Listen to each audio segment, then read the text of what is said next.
Oke adik-adik, sekarang kita masuk ke materi hubungan konfigurasi elektron dengan letak unsur dalam tabel periodik. Yang pertama itu tentang perkembangan sistem periodik. Nah, jadi tidak hanya atom-atom saja yang mengalami perkembangan, adik-adik. Ternyata sistem periodik itu juga mengalami perkembangan. Nah, awalnya ini ada seorang ilmuwan yang bernama Lavoisier. Lavoisier, cara bacanya adalah Lavoisier. Jadi dia ini mengelompokkan unsur-unsur itu dalam beberapa kelompok.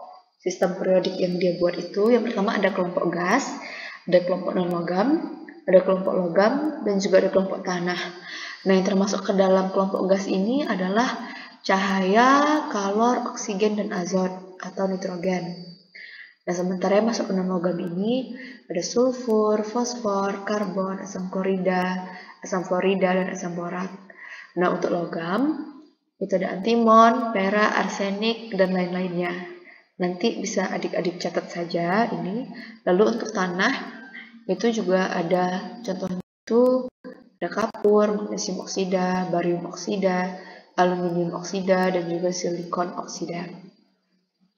Oke, yang selanjutnya itu adalah pengelompokan unsur menurut Dobryna.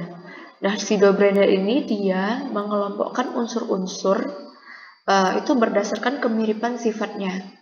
Jadi maksud kemiripan sifatnya gimana? Jadi kan misalnya ada tuh unsur-unsur dia pembentuk garam, ada yang pembentuk asam, ada yang pembentuk alkali, ada yang pembentuk alkali tanah. Nah, itu sifat-sifatnya.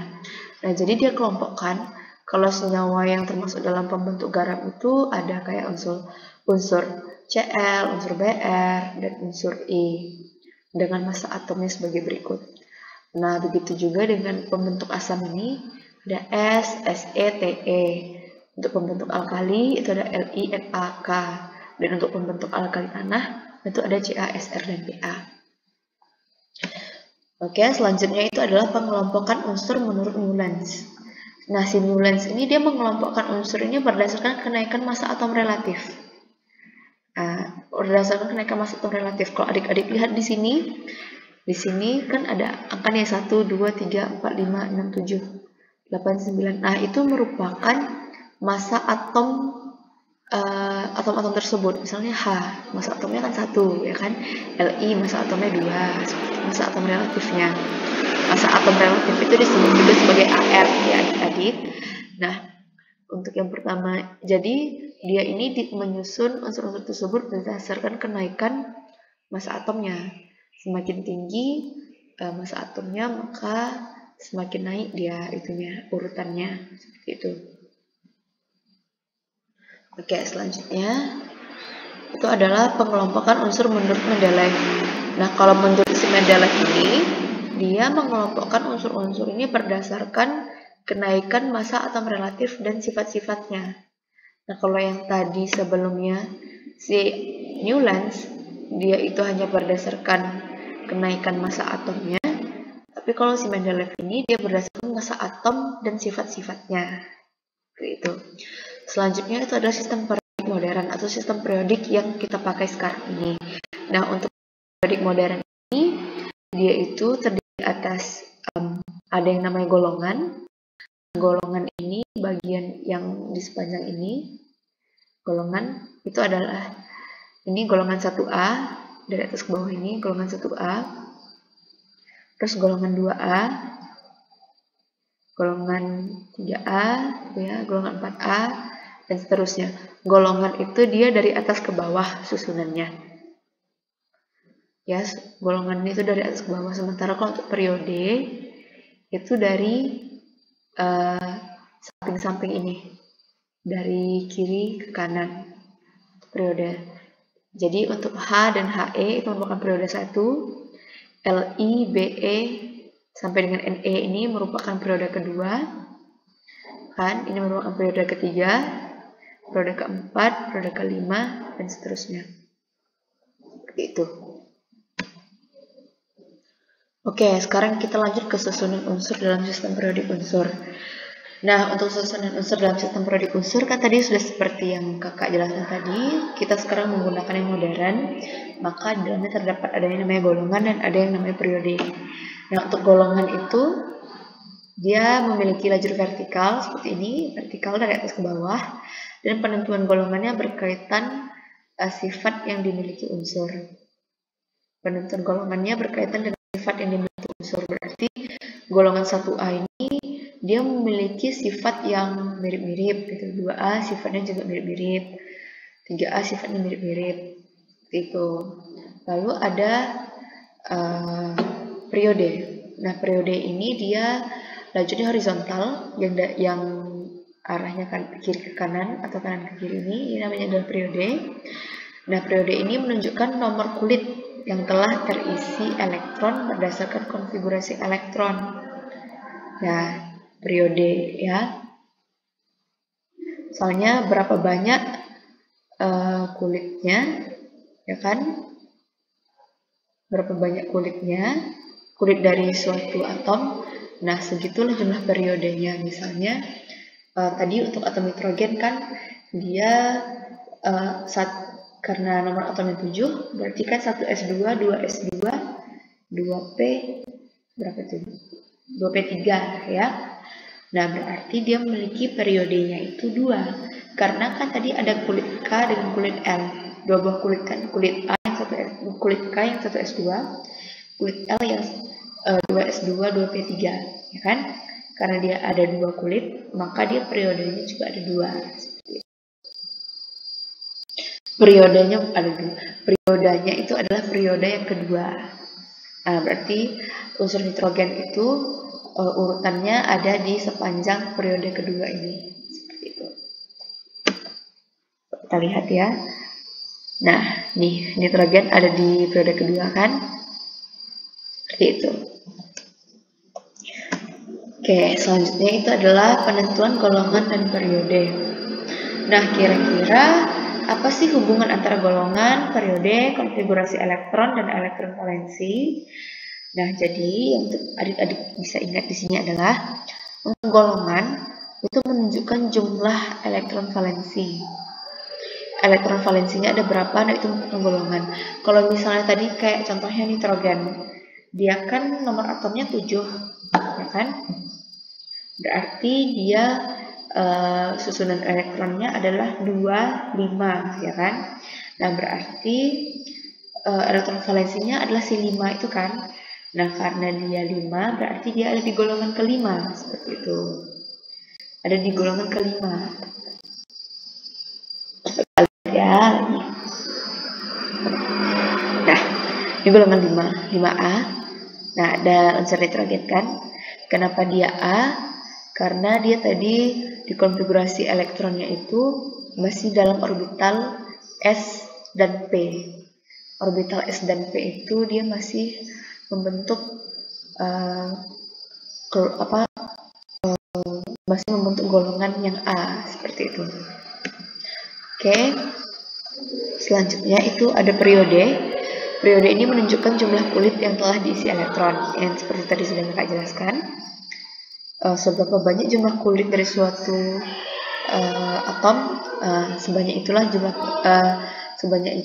berarti segitulah periode dari atom tersebut. Misalnya tadi kalau atom nitrogen kan dia jumlah kulitnya ada 2, berarti periodenya ada 2. Lalu selanjutnya elektron jumlah kulit. Ini ada elektron valensi. Elektron valensi dan jumlah kulit itu diketahui dari konfigurasi elektron.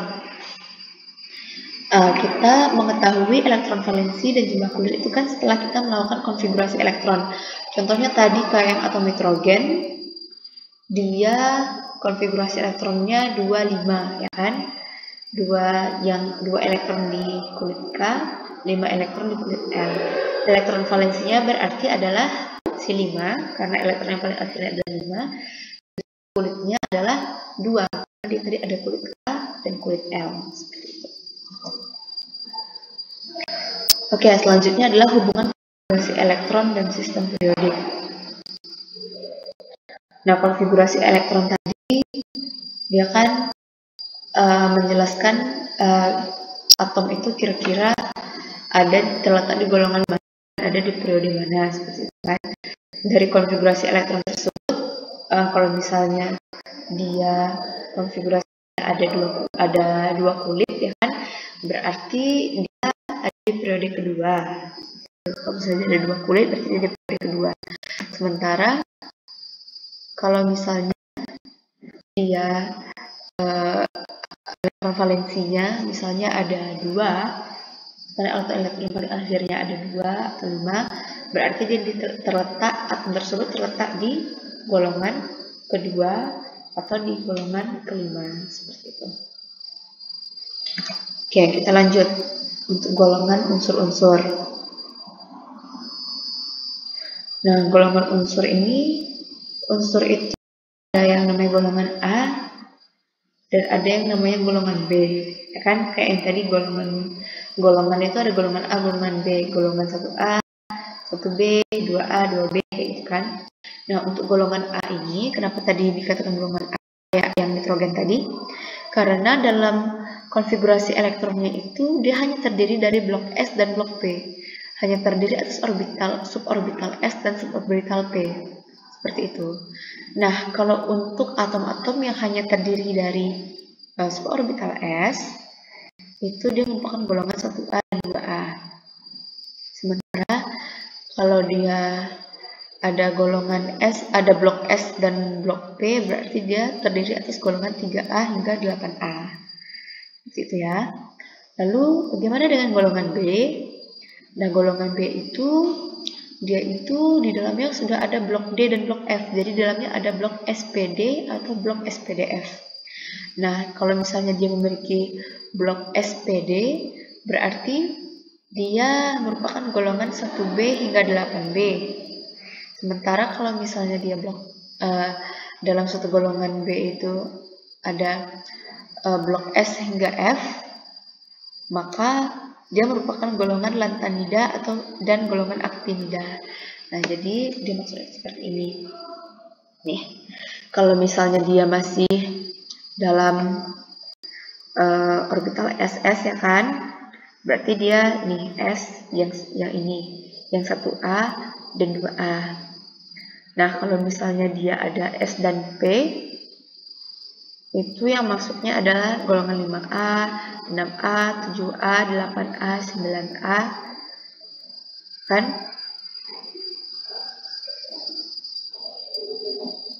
Dan golongan ke-10 ini.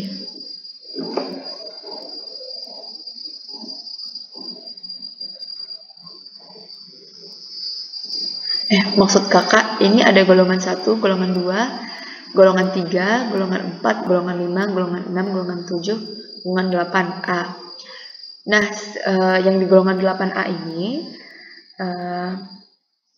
ada satu dia si atom He ini, dia walaupun hanya dia terdiri atas orbital S saja, namun dia termasuk ke dalam golongan 8A, seperti itu.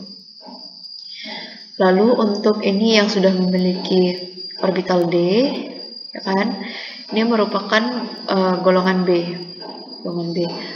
Lalu termasuk juga yang ini golongan B, di mana kalau misalnya dia mengisi hingga orbital F, maka dia tadi masuk ke golongan lantanida, ini lantanida. Lalu kalau misalnya dia ada konfigurasinya hingga F, orbital F, maka dia masuk ke aktinida, seperti itu. Oke, selanjutnya itu adalah periode unsur-unsur. Kita dalam menentukan periodenya itu sudah kakak jelaskan juga tadi. Pertama kita menentukan konfigurasi elektron unsur terlebih dahulu, lalu kita susun ulang konfigurasi elektron itu berdasarkan urutan kulit atom supaya adik-adik tidak pusing ya. Nah, lalu adik-adik bisa lihat nomor periodenya itu sama dengan nomor kulit terbesar. Misalnya, ini kalau misalnya mengikuti aturan Akbau 1S2, 2S2, 2S2, 3S2, gitu ya. Nah, yang mana yang angkanya paling atau nomor paling besar, nah berarti ya segitu nomor periodenya, seperti itu. Misalnya 1S2 2. Berarti dia ada di periode ketiga. Periode ketiga.